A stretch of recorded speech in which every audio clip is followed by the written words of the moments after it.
Et que pensez-vous se passe avec les gens qui meurent de l'antivirus? Qu'est-ce que vous pensez se passe après la mort? Et je pense qu'il y a quelque chose de mieux qui nous attend après.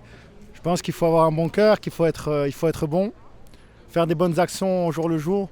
Est-ce que je peux vous faire un test pour voir si vous êtes une bonne personne ou non? On peut faire. Super. Ok, je vais en faire.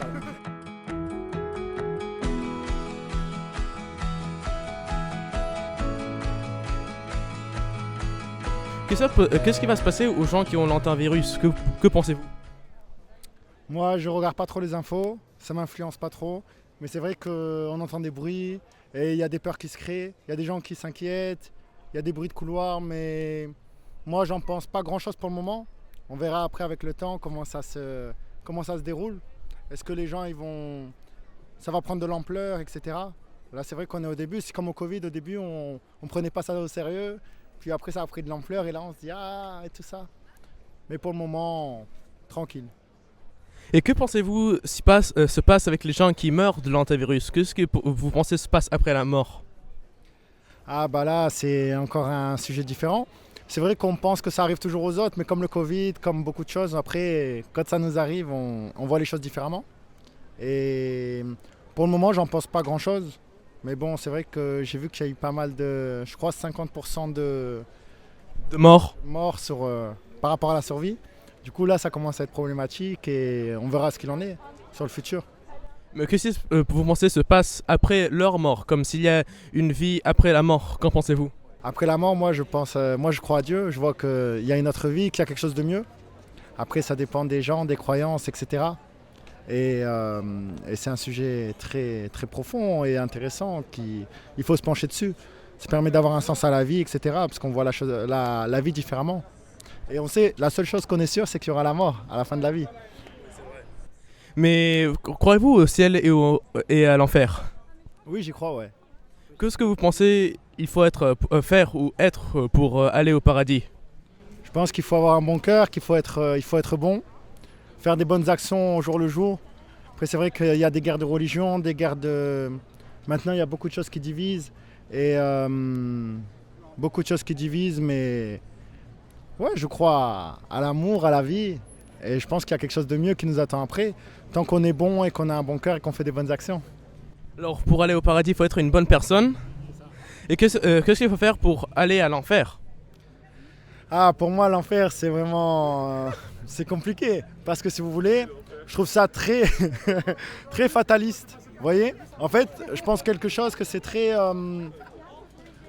l'humain est faillible.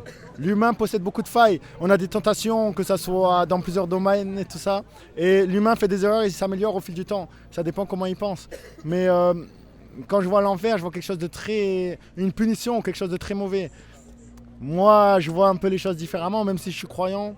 Je vois plus une évolution constante et une prise de conscience. Il y a des gens qui vont être mauvais de l'enfance jusqu'à la vieillesse sans s'en rendre compte. Mais ils auront fait des mauvais actes, mais je suis personne pour dire qui va en enfer ou qui va au paradis. Je comprends. Et alors sur une échelle de 1 sur 10, combien de bonnes personnes qu'est-ce qu'une bonne personne doit être pour aller au paradis, d'après vous?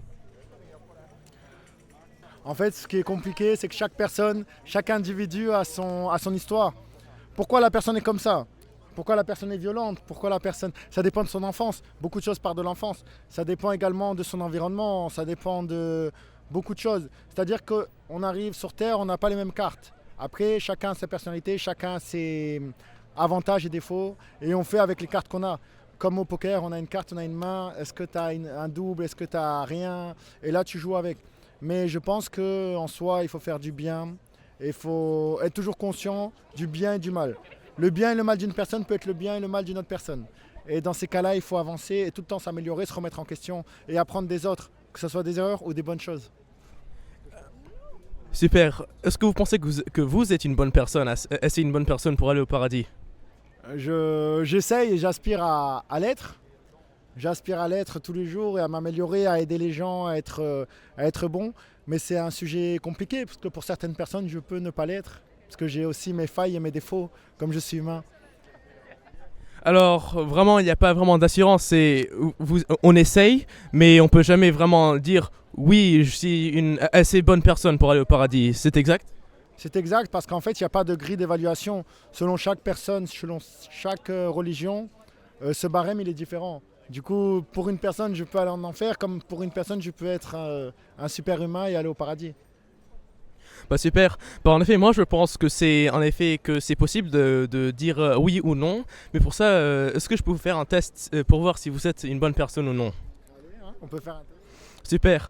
Alors, je vais baser ça sur les 10 commandements de la Bible. Le 5e dit, il faut toujours honorer ses parents. Avez-vous jamais désobéi vos parents? J'ai déjà désobéi, oui. Le 7e dit, il ne faut pas commettre l'adultère. Mais Jésus a dit que si on regarde une femme avec des désirs charnels, on a déjà commis l'adultère avec cette femme dans notre cœur. Avez-vous jamais fait ça? Oui, je l'ai déjà fait.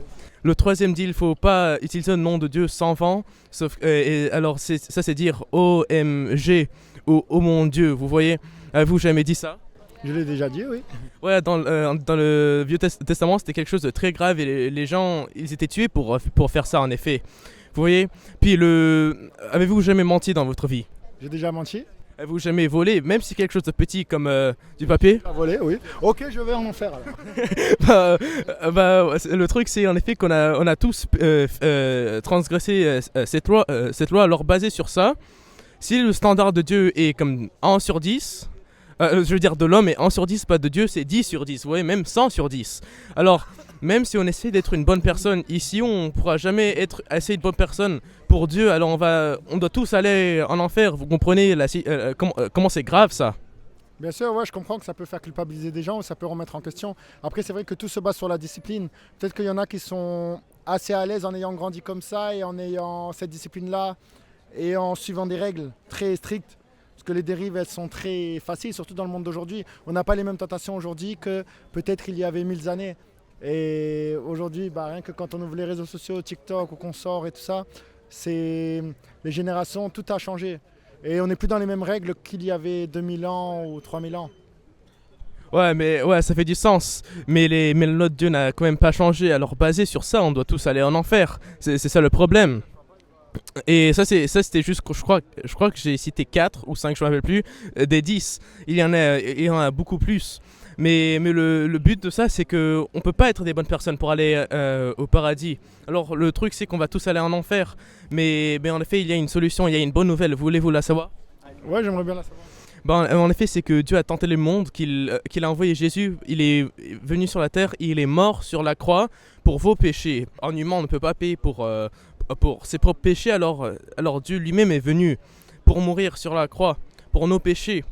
Alors la Bible dit que si on se répand de nos péchés, c'est-à-dire se détourner de nos péchés, on va essayer de les éviter. Il y a une différence. Si quelqu'un marche sur un chemin, différence que il voit un trou et saute dedans, l'autre il ne la voit pas, il tombe et puis il va debout et puis il continue, vous comprenez? Et la deuxième chose que la Bible dit qu'il faut faire, c'est mettre notre confiance en lui. C'est-à-dire le croire que si on fait ces deux choses, on va aller au paradis. Et si on fait ça, alors la Bible nous promet qu'on ira au paradis. Est-ce que vous pensez que c'est quelque chose d'assez urgent, votre éternité, pour considérer ces choses?